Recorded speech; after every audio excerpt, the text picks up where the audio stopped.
Dan, Mickey Johnson. Good to meet you, Mickey. Yeah, nice to meet you as well. I knew you did a book for Orvis on fly fishing for carp. Yep. And one of the big things right now for a lot of people in our area and throughout the United States, it's becoming more and more popular to fish for the poor man's bonefish. That's right. That's right. It's going to be a big deal. Oh yeah, and I was totally enthralled with your book and stuff, and was really curious about, times of the year. Are there any times of the year better than others? Are there any scenarios where it's better than others? Yep, that's a great question. You can catch carp year-round on the fly. I catch them every month of the year.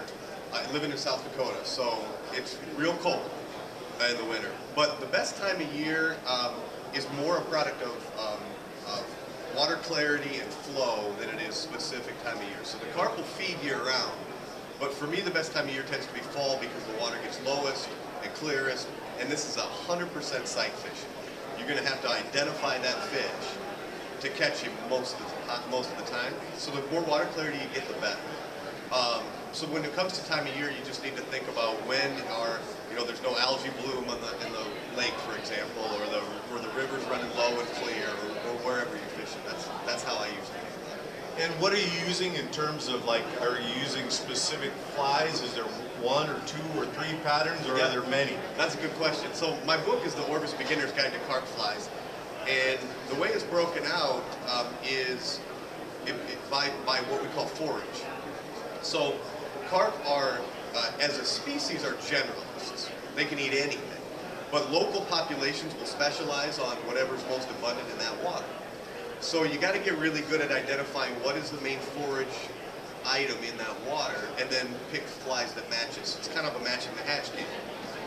So in general, there's a fly called a hybrid carp fly, and it's an olive soft hackle with bead chain eyes, and then it's got a piece of chenille for a tail, much like San Juan worm. Yeah. And the concept behind that fly is it kind of looks like a clam, it kind of looks like a worm, it kind of looks like a nymph, it kind of looks like a crayfish, and those are all things that your carp may be keyed in on. That's a good place to start. But generally what will happen as you progress down the learning curve of being a carp fly fisherman is you'll learn this body of water has carp that eat nymphs, and I'm going to use my here's nymphs. Or that one has carp that eat crayfish, I'm going to use small crayfish patterns. And you'll find that the local populations tend to specialize that way. It's part of what makes them so challenging. Sure. The other thing I was really kind of curious about, I know, from my own experiences on the Crowing River in central Minnesota, has been spring of the year. There's times I see the carp actively moving up on top of sandbars, and as long as I get something ahead of them, I use a pink squirrel. It works great. That works really effective. Great. And then sometimes a San Juan worm. And it's like you said, which is this other pattern. Yep. And I was always kind of curious. Now, there's times I've come up on large groups of fish that have been actively feeding on the surface, and I've thrown everything at them but the kitchen sink, still trying to figure out what's going on. Yeah. Well, I catch a third of my carp on dry flies. In fact, last year I measured. I caught a third of my carp on dry flies, a third of them on nymphs, and a third of them on small crustacean patterns. So that's one of the things unique about the species is I can dry fly fish for them, I can nymph them like a brown trout, I can fish for them like a bonefish. It just all depends on how they're eating. When they're eating on the surface, there's a couple of things to remember. Their mouths are not built very well for that. It's on the bottom of their mouth or their head, so they can't see the flies very well. They're tipped so far up they can't see very well. You want to, again, try to match the hatch if you can, and they eat a lot of midges and things in the surface film, and that can be really difficult. They also don't move very far for a dry fly, so you gotta get right in front of their nose to get them to pick it up. And then the other thing is there are a lot of times when a carp, so a trout comes up from underneath the fly and opens its mouth and creates a suction that sucks the fly in. Carp stick their top of their lip out of the water, so there's no suction. That thing has to drift into their mouth, so they miss flies very, very frequently, which can be frustrating. Yep. But the other thing that's cool about carp is they're omnivores. So some popular dry fly patterns for carp are cottonwood seeds, and mulberries or different berry patterns. If they're underneath bushes and eating berries that are falling in the water,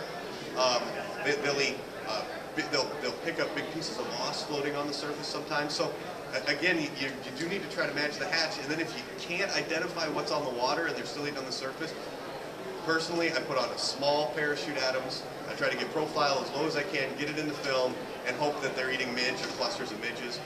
And sometimes I just can't get them to eat.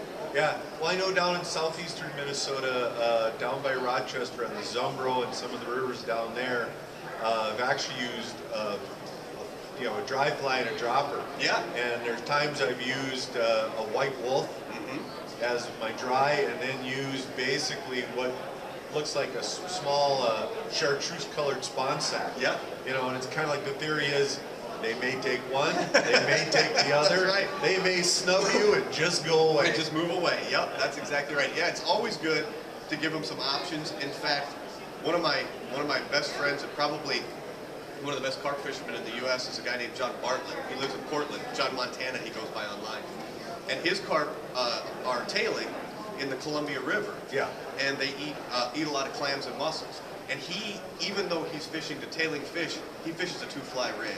He puts a San Juan worm or the equivalent on, and then that hybrid fly I was talking about. Yeah. And he tries to drift the flies down so that, and I've done this a number of times too, it was pretty effective, so that there's one on either side of the fish's mouth. Sure. Because, and you'd be surprised that they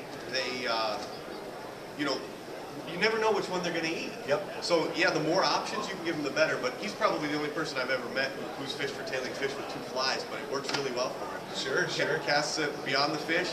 He lifts his rod tip and drags those flies across the surface until they're right above the fish's head, and then he drops his rod tip and lets them sink to the bottom, and the carp either turns one way or the other. Works pretty well. Oh yeah, very much so. Now, if somebody wanted to find out more information and such, where can they get your book and title and contacts? Good. Yeah, my book is called The Orvis Beginner's Guide to Carp Flies, and it's a combination of how to select a fly, how to fish the fly, and how to tie the fly. Orvis.com, Amazon, all of those places are carrying it.